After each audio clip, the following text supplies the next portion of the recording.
I've never beaten Ocarina of Time, and it's not that I can't or I'm unable to, I choose not to. You see, the Legend of Zelda series to me is something very special, as I'm sure it is to many of you. So I may sound like a broken record by saying that when I played Zelda for the very first time, it was pure magic. By today's standards, sure, the game could feel rather small or linear, especially when compared to Breath of the Wild or Skyrim. But back then, back in 1998, this was the biggest quest anyone could have ever imagined. Everything from giant trees and dense forests to cascading mountains and rushing waters, it all felt so real to me. I was gifted the Ocarina of Time from my uncle, who would come over from time to time to see how I progressed. He had already beaten the game, or as he would say, conquered it. And being only 7 years old at the time, I wanted to conquer it as well, but I would just get stuck in some areas, meaning I wasn't blasting through my playthrough in a weekend. It took time, dedication, and a lot of thinking to get through certain areas. This was during a time before high-speed internet, or let's plays, or streaming.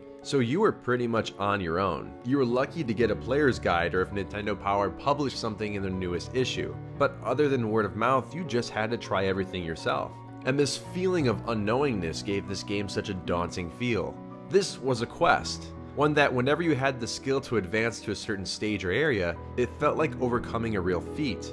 And I'll never forget fighting Queen Goma for the very first time and clenching on my controller because I had a real fear of spiders. Or how it feels just like yesterday when I stepped foot in Hyrule Field for the very first time, or walking through the gates of Castletown. This was such an important chapter of my childhood. This is one of those games I'm constantly going back to for inspiration, and the funny thing is, I've never beaten it. So like I said earlier, as a kid in the 90s, sometimes while playing a game, you just get stuck. And when that happens, you keep trying, or you simply give up. Now, as laughable as it may sound, I got stuck in Jabu Jabu's belly. Everything looked the same, things are floating around shooting at me, and you have to carry this whining princess on your shoulders. So after many tries, I set it aside. Time goes by and I would give it another go, and more time would go by, and so on and so forth, and eventually I would get past it, but this is after a few years. The thing is, what started off as frustration quickly turned into a nostalgic adventure.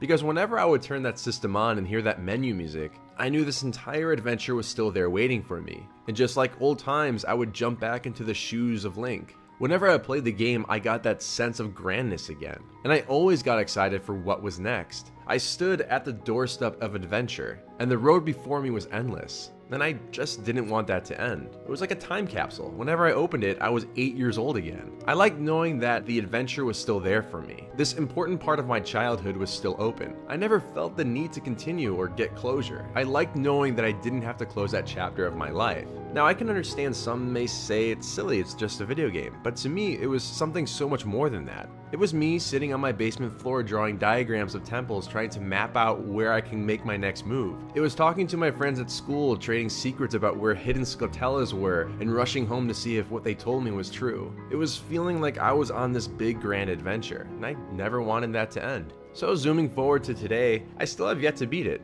and I want to keep it that way. I've progressed a little, slowly and at my own pace, just around the Shadow Temple. And for those wondering, yes, I have played and beaten other Zelda console titles, and I did get Ocarina of Time 3D on the 3DS, but just like my original file, I stopped at a certain point. You can call me crazy, but this game just means that much to me, and I'm still not willing to finish that adventure yet. Thanks again for watching, guys. This is my story time on how I have never beat The Legend of Zelda Ocarina of Time. My name is Chris, and you've just been ChrisCross. Peace out.